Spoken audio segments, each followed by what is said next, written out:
విధులలో అవినీతికి పాల్పడిన special branch head constable ను విశాఖ నగర police commissioner doctor Shankhabrata Bagchi suspend చేసిన విషయం తెలిసిందే. ఈ నేపథ్యంలో ఆయన మీడియాతో మాట్లాడారు. ఈ సందర్భంగా సిపి మాట్లాడుతూ నగర స్పెషల్ బ్రాంచ్ నందు విధులు నిర్వహిస్తున్న హెడ్ కానిస్టేబుల్ గంగరాజు క్రికెట్ బుకీలతో సంబంధాలు ఉన్నాయన్న విషయం తన దృష్టికి వచ్చింది అన్నారు. ప్రాథమిక విచారణలో హెడ్ కానిస్టేబుల్ కాల్ డేటాలోని ఫోన్ నంబర్ల ద్వారా గత 2 సంవత్సరాలుగా ఒక కేసు నందు నిందితులుగా ఉన్న క్రికెట్ బుకీ ముద్దాయిలతో గంగరాజుకి సంబంధాలు ఉన్నట్లు నిర్ధారణ అయ్యిందన్నారు. ఈ సంఘటనపై తీవ్రంగా స్పందించి నగర స్పెషల్ బ్రాంచ్ నందు హెడ్ కానిస్టేబుల్ గా విధులు నిర్వహిస్తున్న గంగరాజుని తక్షణమే విధుల నుండి సస్పెండ్ చేశామని ఆయన గుర్తు చేశారు. నగర పోలీసు శాఖలో సిబ్బంది పూర్తి పారదర్శకంగా విధులు నిర్వర్తించాలని ఆయన కోరారు. విధులలో ఎటువంటి చట్ట వ్యతిరేక కార్యకలాపాలకు, అధికార దుర్వినియోగానికి, అవినీతికి పాల్పడినా తక్షణమే వారిపై కఠిన చర్యలు ఉంటాయని సిపి హెచ్చరించారు. ఇప్పుడు అవినీతి నిర్మూలన మా లక్ష్యం, కానీ ఇది టైం పడుతుంది. పూర్తిగా అవినీతి నిర్మూలించడం అంత ఈజీ పని కాదు. మేము ప్రయత్నం చేస్తున్నాం. చాలా వరకు మార్పు వచ్చిందని ప్రజలే మాకు చెప్తున్నారు. ఇంకా కొంత మార్పు రావాలి, త్వరలో ఆ మార్పు వస్తుందని నేను భావిస్తున్నాను. ప్రజలు పోలీసులు ఫిర్యాదు గెలడు సిఐ స్థాయి, ఎస్ఐ స్థాయి అధికారులు పూర్తి స్థాయిలో స్పందించలేదు. ఏదైనా సిపి గారిని కలిస్తే మాకు న్యాయం జరుగుతుందని ఉద్దేశానికి వచ్చారు సార్.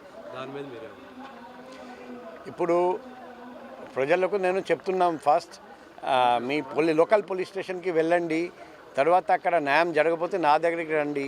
కొందరు నేరుగా నా దగ్గరికి వస్తున్నారండి, కానీ నేను కూడా పర్వాలేదండి, మా దగ్గరికి వచ్చినా పోలీస్ స్టేషన్ వచ్చినా మేము కూడా మీ హెల్ప్ కోసమే ఉన్నాం కదా అని హెల్ప్ చేస్తున్నాం. ఇది మా ధర్మం, మా లక్ష్యం. ప్రజాసేవ మన ప్రతి పోలీస్ మ్యాన్కి, విమెన్కి అదే ఒకటే లక్ష్యం. సో మేము కలిసికట్టుగా పనిచేస్తున్నాం. ఒకవేళ ఏదైనా పోలీస్ స్టేషన్లో సరిగ్గా న్యాయం జరగకపోతే కూడా వాళ్ళు నేరుగా మా దగ్గరికి వస్తున్నారు. ప్రతి గ్రీవెన్స్కి ఫిర్యాదుల సంఖ్య బాగా పెరిగిపోతుంది. ఇప్పుడు ప్రజలు మా దగ్గరికి వస్తే న్యాయం జరుగుతుంది ఆ ఆశతో వస్తున్నారండి. సో మేము కూడా సాధ్యంత వరకు వాళ్లకు న్యాయం చేయడానికి ప్రయత్నం చేస్తున్నాం. భవిష్యత్తులో కూడా నేను ఉన్నంతసేపు ప్రజలకు ఇలాగే సేవ చేస్తున్నామని మరొకసారి అందరికీ హామీ ఇస్తున్నాను. సార్, ప్రభుత్వ భూముల్లో ఎక్కువ రాజకీయ నాయకులు కబ్జాకు దిగుతున్నారు సార్. ఈ మధ్యన రెవెన్యూ సదస్సులు పెట్టడం వలన చాలామంది బయటకు వస్తున్నారు సార్. దాని మీద మీరు ఎలాంటి చర్యలు తీసుకోబోతున్నారు? ఇది రెవెన్యూ విషయము. సో రెవెన్యూ డిపార్ట్మెంట్ నుండి మా దగ్గరికి ఎటువంటి రెఫరెన్స్ వస్తే మేము వెంటనే స్పందిస్తున్నాం.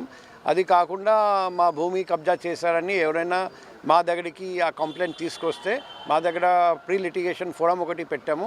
అక్కడ కూడా చాలా కేసెస్ మేము పరిష్కారం చేసాము. భవిష్యత్తులో కూడా అటువంటి ఇష్యూస్ మా దృష్టికి వస్తే మేము తగిన చర్య తీసుకుంటాం. ల్యాండ్ గ్రాబింగ్ ఎవరైనా చేసి ఉంటే మేము ల్యాండ్ గ్రాబర్ షీట్ కూడా ఓపెన్ చేస్తున్నాం, కేసు కాకుండా. సో ఖచ్చితంగా ల్యాండ్ గ్రాబర్స్ మీద కఠినమైన చర్య ఉంటుంది. తర్వాత ప్రతి ఆదివారం రౌడీ షీటర్స్కి కౌన్సిలింగ్ చేస్తున్నారు సార్. పూర్తి స్థాయిలో ఎవరు రావటం లేదు సార్. ఏదో సంతకం పెట్టి వెళ్ళిపోతున్నారు తప్ప వీళ్ళు పెద్ద పట్టించుకోవడం లేదు. దాని మీద కొంచెం ఇప్పుడు రౌడీ షీటర్ని కౌన్సిలింగ్ చేయడం ఒక స్టెప్ అన్నమాట. రౌడీస్ని కంట్రోల్ చేయాలంటే ఏం చేయాలి అది మాకు బాగా తెలుసు. మీరు చూసి ఉంటారు, లాస్ట్ 6-7 మంత్స్ నుండి రౌడీస్ ఎలా కంట్రోల్లో ఉన్నారు మన సిటీలో, మన నగరంలో. సో మాకు వేరే వేరే పద్ధతులు ఉన్నాయి, వేరే స్టెప్స్ మేము తీసుకుంటున్నాం. కొన్ని బయట చెప్తాము, కొన్ని చెప్పము. కానీ రౌడీస్ మాత్రం రౌడిజం చేయడానికి వీల్లేదు. రౌడిజం చేయాలంటే ఈ నగరం నుండి పాడిపోవాలి. అది అందరికీ ఇంతకు ముందు కూడా చెప్పాము, ఇప్పుడు కూడా మరొకసారి స్పష్టంగా చెప్తున్నాం. సార్, ప్రభుత్వం ఐటీ హబ్ అని విశాఖపట్నం ఉంటుంది సార్, కానీ స్పా హబ్గా మారిపోయింది సార్ వైజాగ్. ఇప్పుడు స్పాలో చాలాసార్లు మేము రేడ్ చేసాము. క్రాస్ మెసేజింగ్ చేస్తూ ఉంటే మేము పట్టుకున్నాము, మేము కేసు కూడా పెట్టాము. మేము ఇలాగే దారులు కంటిన్యూ చేస్తాము. ఆ స్పా హబ్గా ఒకవేళ మారిపోయి ఉంటే అక్కడ కూడా ఎలా మార్పు తేవాలి మాకు తెలుసు. త్వరలో మీరు ఫలితం చూస్తారు. అంటే వాళ్ళు ఏం చేస్తున్నారంటే కొంతమంది కానిస్టేబుల్ స్పాతో కొంతమంది అటాచ్మెంట్ ఉన్నారు సార్. ఏమైనా రైడింగ్కి వెళ్ళినప్పుడు ముందుగా వీళ్ళకి సమాచారం ఇవ్వడంతో ముందే క్లోజ్ చేస్తున్నారు సార్. అందుకే మేము ఇప్పుడు మా టాస్క్ ఫోర్స్ ద్వారా రేడ్ జరుపుతున్నాం. లోకల్ పోలీస్కి చెప్పడం లేదు, లోకల్ పోలీస్కి తెలియజేయడం లేదు.